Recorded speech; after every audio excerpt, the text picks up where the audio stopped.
Black Rush. The ocean doesn't take prisoners, it makes replacements. Fade in, night, Deadman's Reef, California coast. There's a stretch of beach no one surfs anymore. Locals call it Deadman's Reef.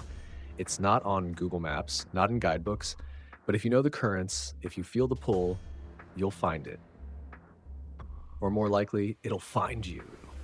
Because under those cliffs, past the shark buoys, there's a black current that runs beneath the waves. They say it wasn't always there, that it opened up after the fault line cracked wide in '03, a tide that doesn't belong to this world. And tonight, someone's gonna ride it. Jax is a storm chaser, not the lightning kind, the wave kind. He chases what shouldn't be ridden, rogue waves, freak tides. Secret breaks whispered about in lifeguard shacks and police reports. He's burned through 6 boards, 3 broken ribs, and 1 near death on Oahu that left him seeing shadows in the foam. But he's still chasing. And now, he's heard about the Black Rush, an urban legend. A wave made of oil and shadow that only forms during a blood moon at the reef. One that doesn't crest, it rises, like it's climbing towards something above the waterline, something watching. The only rule, if you drop in, you don't bail, or the wave takes you forever. Act 2, the blood moon swell. The moon's high and wrong, bloated, red like it's bleeding light. Jack stands alone on the beach, board waxed, heart pounding, no wind, no swell, just stillness like the ocean's holding its breath, then a low rumble. Not thunder, not earthquake. Something older, and then it comes. A wave so massive it scrapes the clouds, pitch black, not blue. Not green, black like oil, like shadow, like the bottom of a coffin. And riding it, figures, silhouettes, arms outstretched, faces warped like melted wax, surfing in perfect unison. Their boards made of rusted iron drift bone. One of them looks like it used to be a woman. Another still wears a lifeguard's whistle around a skeletal neck. They're not surfing for fun. They're surfing for souls. Act 3, drop in or die. Jax doesn't run. He paddles straight into the madness. The current grabs him instantly. It's not water, it's pull, like the ocean wants him inside. He drops in. The board vibrates. His body shakes. The wave moans around him, a sound like a ship sinking, like steel folding in on itself, like 100 people screaming underwater. The figures beside him don't speak, but they turn, slowly. Their heads snap toward him. One has no face, just a salt-bleached skull. Another is wearing his friend Tanner's wetsuit. Tanner, who went missing 5 months ago, who never came back. Jax carves left the move. It changes. The sky above cracks. The stars bleed. Stars bleed. Time slips. He's surfing across memories, regrets, lost people, every drop of fear he's ever swallowed, every death he's ever witnessed, playing out in the barrel of the wave like a film on repeat. And still, the Black Riders chase him. Act 4, ahead, the wave opens. Not like a tube, like a maw, a giant gaping hole in the ocean that leads down. This is where the wave takes you if you fall. The gutter line. A trench of drowned surfers, lost souls, the failed. He hears them scream from below, not for help, but for him. They want him to join the set, to ride forever, to lose his name, his body, his memory. Just another silhouette in the Black Rush. But Jax isn't done. He pulls hard, shreds the drop, stays on the lip, right on the edge of the abyss. He rides it all the way to shore. Act 5, the shoreline never forgets. He collapses on the sand, gasping, screaming, alive. But something's wrong. The tide doesn't go back out. The ocean is still, too still, and in the foam around him, footprints not his, not human, barefoot, wet, in a trail leading up the beach. Behind him, the black wave is gone. But not the riders. They're here now. Jax stands on the empty boardwalk, eyes hollow, dripping black water, his wetsuit steaming, his board melted to ash. He's still breathing, but he's not Jax anymore. He's the first to ever ride the rush and survive. But the ocean always collects, and now the Black Rush wants more. Rush Chapter 2, The Currents Between Worlds. I have danced on the lip of dying stars and heard waves break on the shores of memory. But this tide, this one knows my name. Jax, or what's left of him. Night 3, Inland. Jax walks the streets like a man dragged out of the underworld and forced to wear his skin again. He hasn't slept since the ride. Not really. Every time he closes his eyes, he hears it. The hum of the current, like some ancient beast breathing through the sewers and storm drains. He sees water where there shouldn't be water, puddles on dry pavement, moisture in phone screens, waves rolling inside his eyes when he looks in the mirror. There's a darkness swelling in his chest, not fear, not even memory. Something older, like he's remembering the future. Flashback, the gutter line. Under the black rush, time bleeds sideways. He doesn't fall, but he sees what happens if he had. Other versions of himself, writing worse lines. Some make it, some don't.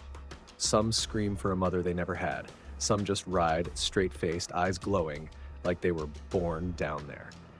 And above them, something watches, a figure sitting cross-legged inside the curl of a wave that never crashes. She's made of water, coral, and bone. She whispers to the dead, and when she turns her face, she looks like Reese. The ink-mouthed stranger. In a diner soaked in old neon and grease, Jax meets him. An old man, brown-skinned, sea-eyed, fingers tattooed with tide charts and dead languages. His voice tastes like rust and regret. "You touched it, didn't you?" the man says, tapping his cup with a nail like obsidian. "The Undertide. The thing that lives between worlds. You dropped in on something you're not supposed to survive." Jax doesn't answer, but his coffee ripples, and the man smiles. "Good," he says, "because it's not over, it never is. Every time someone surfs the black rush, it opens wider." He pulls out an old photo, sepia, nearly fossilized, a group of surfers standing in front of a wooden shack. One of them is Jax, somehow younger and older at once. The others? All dead. He recognizes the girl with the coral eyes. "You were part of this even before you were born," the man says. "It's not about you. It's about the thing that waits between tides." The dark set approaches. Somewhere offshore, waves start forming, but there's no wind, no storm, no tectonic excuse. The surf report reads, "Swell zeroed flat." But local cams are offline, and yet people say they hear it, the low boom of something moving just beyond the horizon. And from the old shipwreck near the reef, black foam bubbles. Not sea foam, thicker, oily, alive. It moves, it learns. That night, Jax finds the warehouse. It wasn't there before. Or maybe it was, but his eyes weren't ready. Inside, 7 surfboards hanging from chains, each carved from strange materials. One made from frozen lava, one from petrified driftwood, one carved from a single tooth longer than a man's leg. A woman waits inside. She's wearing a wetsuit that shimmers like deep space. Her eyes are mirrors. She speaks in 3 voices. "We are the tide splitters," she says, "the ones who ride between realms, the ones who split worlds open with fins and foam." "You escaped," she adds, touching Jax's forehead.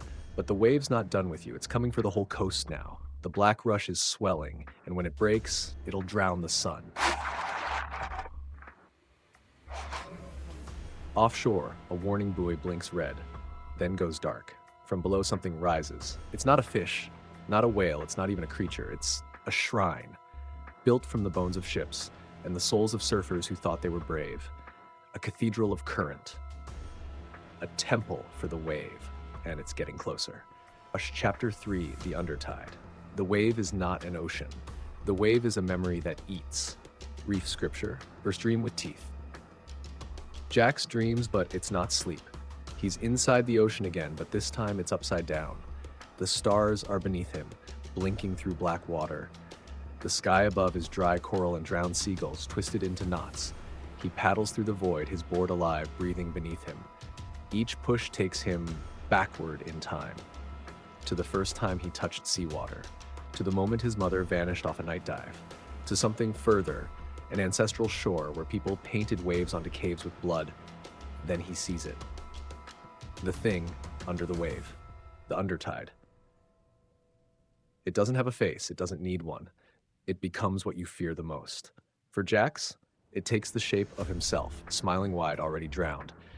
Waking to flood, Jax wakes up screaming. Not in his van, not in a bed.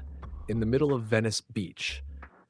The sand is wet, the palm trees are gone, and the entire city is submerged up to the stoplights. He looks around, no screams, no engines, just paddles slapping water and a distant foghorn that sounds like a funeral bell underwater. And on rooftops silhouetted against the blood moon sky, surfers. Dozens. hundreds, standing still, boards at their feet, waiting. The Black Rush has broken into the world, and the riders are here to finish the job. The Tide lost. He meets Syl, one of the Tide spliters, now glowing with white salt cracks across her skin. She carries a spear made of whalebone and neon wire, and her voice breaks time when she speaks. This is the first drowning. The rush has breached the edge. We're in the flood dream now. If we don't cut the core, it'll surf backward through every memory on the coast, erase the whole damn shoreline, past to future. Jax doesn't fully understand her, but his bones do. The marrow in his spine aches like it's heard this before. The Undertide is not here to kill. It's here to rewrite. Unmake surf culture, coastal cities, the entire rhythm of the earth. One wave at a time. The Boardright Temple. They journey to the Boardright Temple, a place carved into the reef beneath the old pier. It wasn't built, it grew there. Coral shelves shaped like altars. Ancient boards hang from the stone like relics, each marked with symbols that hum in response to blood. Jax steps inside, barefoot. The floor is wet with time. There, Syl places her palm on a shell throne and whispers, "We need the board of return." And from the reef, a board rises from the stone itself, a plank made of compressed timelines, layered like geological sediment. It whispers names. Some haven't been born yet. "It'll take you straight into the gutter line," Syl says. "You'll ride beneath the rush, cut it at the source, but once you drop in, you don't come back with lungs." The drop. The sky rips. A cyclone of water and memory swirls in from the ocean, tall as a skyscraper, black as regret. The other riders, both tide splitters and cursed silhouettes, gather on the rooftops waiting for the signal. Jax paddles out, the new board hums under him like a tuning fork for reality. And then it happens. The Black Rush returns, wider, hungrier. Inside it are faces, millions. All the drowned, all the forgotten. Jax drops in, straight down into the gutter line, into the root of the Undertide. Final scene below the tide, there is no light in the gutter line, but Jax glows. He sees timelines branching like coral, alternate selves, failed rides, broken boards, futures where the coast is gone, and in the center, a wave that doesn't move, it just waits. This is the origin swell, the thing that surfs us. "I'm not riding it," Jax says aloud, unsure if it's voice or thought.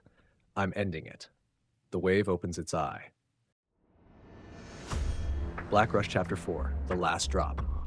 The final ride, the last wave, the end of the coast. The ocean doesn't take, it trades. Final words of a tide splitter. The Undertide opens.